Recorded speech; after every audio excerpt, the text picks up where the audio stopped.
You've heard it every dawn. Cock-a-doodle-doo! But why?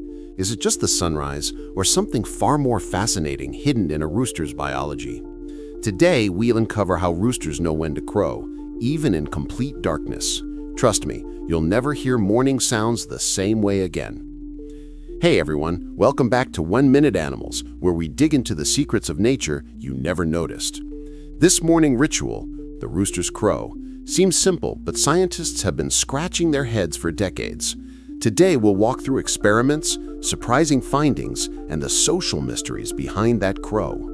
By the end of this video, you'll know why roosters crow before sunrise, how their internal clocks work, and what the pecking order has to do with it. Let's go. For centuries, people assumed roosters crow because they see the first light, a natural alarm clock.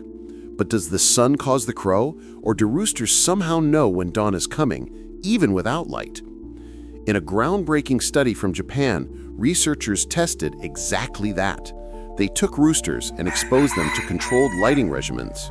What happened next changed how we understand their behavior. The result? Roosters began crowing before any light came on. They crowed in anticipation of dawn, often about 2 hours early. Even when placed under constant dim lighting, no real day or night, they continued to crow on a roughly 24-hour cycle. That tells us the rooster isn't just reacting to light, there's a biological clock in play. So yes, roosters have an internal circadian rhythm that cues their morning crow, but there's more. What is this internal clock? It's often called the circadian rhythm, a built-in biological timer that many animals, including humans, use to track the day's cycle. In roosters, this clock helps them know when dawn is approaching, even if the world is dark. Here's how the Japanese experiments worked. In one setup, roosters were placed under a cycle of 12 hours light by 12 hours dim light. Over days, they consistently crowed 2 hours before the lights-on phase. Then researchers switched to constant dim light. There was no true day or night. Even so, roosters stuck to a roughly 23.8 to 24-hour cycle, crowing each pre-dawn according to their internal clock. External stimuli, light flashes, sounds, could trigger crowing, but only if timed near their internal morning window.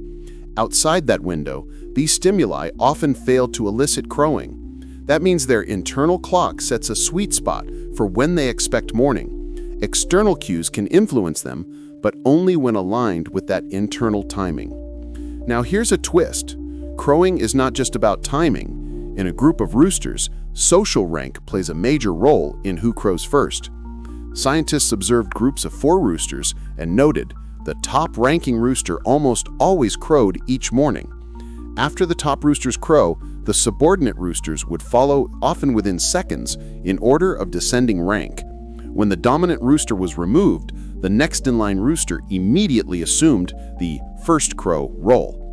This behavior suggests subordinate roosters suppress their own urge to crow until after the dominant rooster leads. So crowing is both a biological signal and a social display.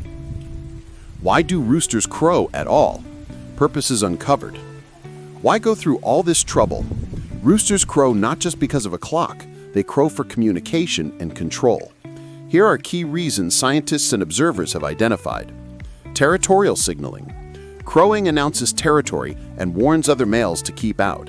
It's like putting up a flag and saying, "This is my domain." Dominance and social status. A strong, early crow can reinforce a rooster's dominance in the pecking order. Subordinates that crow too soon may challenge or attract conflict.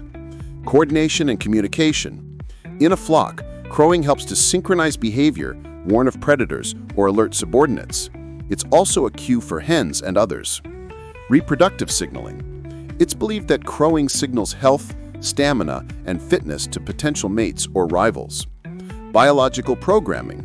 Because the crow is deeply wired and rhythmic, it's a default behavior tied to their internal system. So the crow is at once a built-in reflex, a social tool, and a signal to the world. Roosters don't only crow at dawn. They may crow at midday, in the afternoon, or even at night under certain conditions. When do they crow outside morning? In response to sudden stimuli, a flash of light, interference, a predator, or a loud noise. When trying to reassert dominance during social conflict. when maintaining territory at any time. During disruptions in their internal clock, like jetting light changes or altered schedules. Still, the strongest, most reliable crowing happens near their internal dawn window. What if light is removed? What if roosters never see daylight? What then happens to their crow cycle?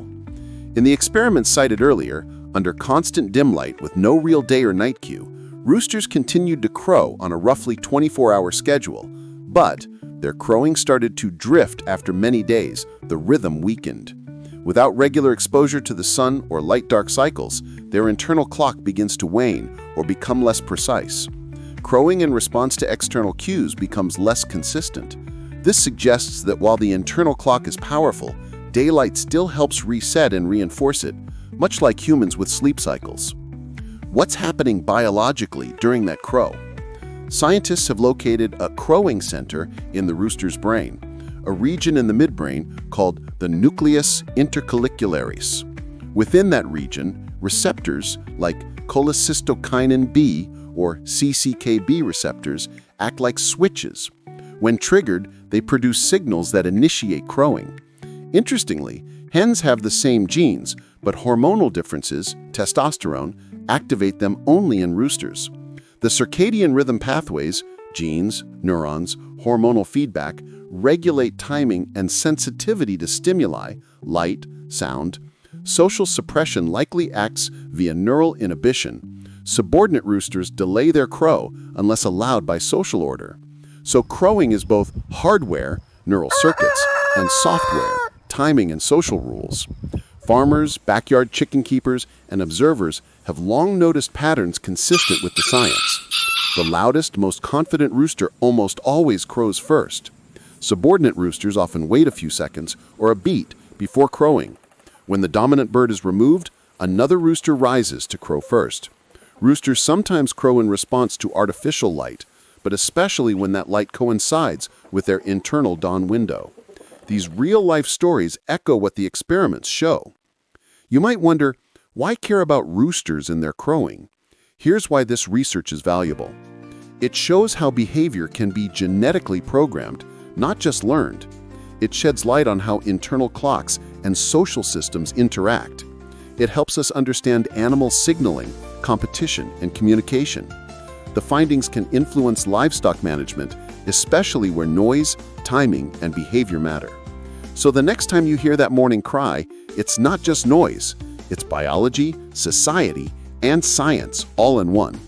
So there you have it, the scientific truth behind a rooster's morning call. The crow isn't just triggered by light, it's dictated by an internal clock shaped by social rank and dressed in neural hardware that amplifies dominance and coordination. If you love this deep dive, smash that like button and subscribe for more nature mysteries decoded. Tell me in the comments, do you have roosters or birds around you that crow? Have you noticed a lead crower in your flock?